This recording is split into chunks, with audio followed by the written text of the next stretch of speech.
Assalamu alaikum students.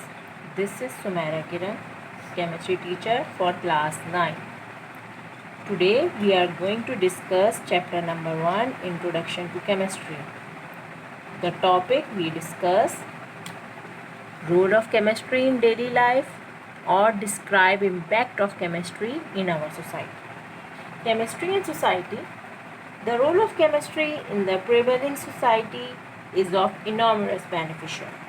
We are familiar with many chemicals which have become part and parcel of our daily life. Chlorine has become an important commercial chemical. Nowadays, chlorine is very beneficial.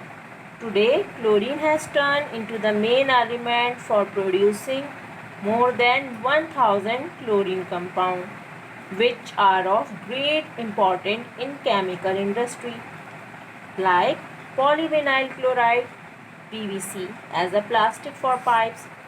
Other chlorine compounds are used as bleaching agent, disinfectant solvent, pesticides, and some diseases also we can use chemicals from belong to chemistry. Cholera, typhoid, fever, dysentery, or dangerous diseases transmitted through impure drinking water. All such waterborne diseases are all but eliminate the most of the part of the world.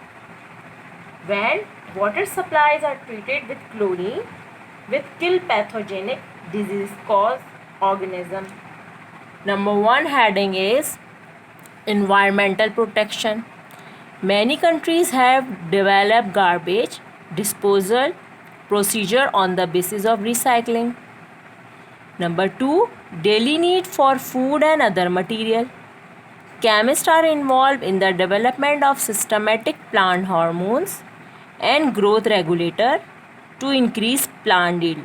Chemists use plant hormone to develop more plant yield. Chemists also play important role in the preserving of food. We can use chemical so we can preserve many foods. New source of energy in the last few decades, attention is focused on the renewable sources of energy, wind energy, solar energy, and tidal energy, etc.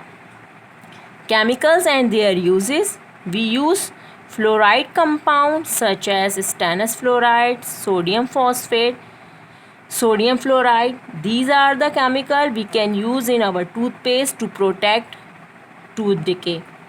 And the last topic is scientific approach. Scientific approach. Students, science is a systematic observation of natural phenomena. Anything which is happening on nature, we can observe. Scientific method is a process of science and based on 4 things: observation, number 2 hypothesis, number 3 theory, and number 4 scientific law. So what is observation? It is actually something we can watch, or in other words, we can use 5 senses: sight, taste, smell, touch, hearing. These all 5 senses we can use, and you can think about the idea. And this observation, every person have own skills. Observation is a basic tool for elaborating a phenomena, but it may vary from person to person based on skill he has. Observation basically हर इंसान अपने लिहाज से चीज़ों के बारे में सोचता है और एक अंदाज़ा लगा लेता है, उसे हम क्या कहते हैं? Observation.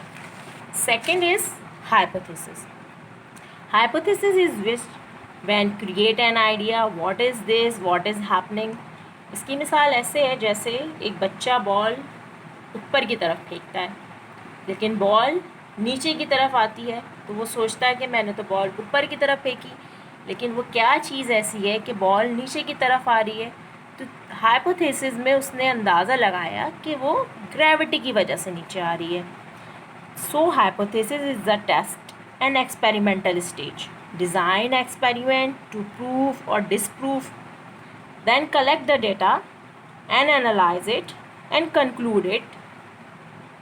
It could be right or wrong. Nobody accepts the idea without any logical support. After observation of a phenomena, scientists ponder over it and carry out relevant experiment to arrive at a possible explanation for the nature of the phenomena. This explanation is still a trial idea is known as hypothesis. Hypothesis एक तरह से try अंदाज़ा लगा लेते हैं, observation जो हमने करी उसके बारे में एक अंदाज़ा लगा लिया कि हाँ बॉल ग्रेविटी की वजह से नीचे आई है. Last is theory. When a hypothesis supported a large number of observation and experiment, different types carried out by the worker of the same field, it become a good theory. That is scientifically acceptable idea, principle to explain in a phenomena. Theory जो कुछ उसने observe किया था उसके बारे में उसने experiment किया और उसके बारे में उसने लिखना शुरू किया और उसी चीज़ के बारे में, यानी कि बॉल, जैसे मैंने आपको भी एग्जांपल दी कि बॉल जो है वो नीचे की तरफ आ रही है, तो बहुत सारे लोगों ने उसके बारे में लिखना शुरू किया और उसके बारे में अंदाज़ा. अब जैसे उसी बारे में बहुत सारे लोगों ने लिखा और एक थ्योरी डेवलप कर ली. Last is scientific law, a theory which is tested again and again and found to fit the test and form which valid prediction may be made is then known as scientific law or principle. Scientific law cannot change completely. It is tested again and again until a valid prediction.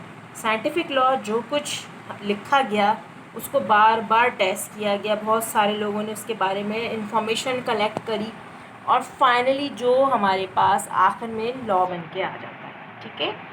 Now students, this is chapter number 1 is complete. I hope you can understand this chapter. Thank you.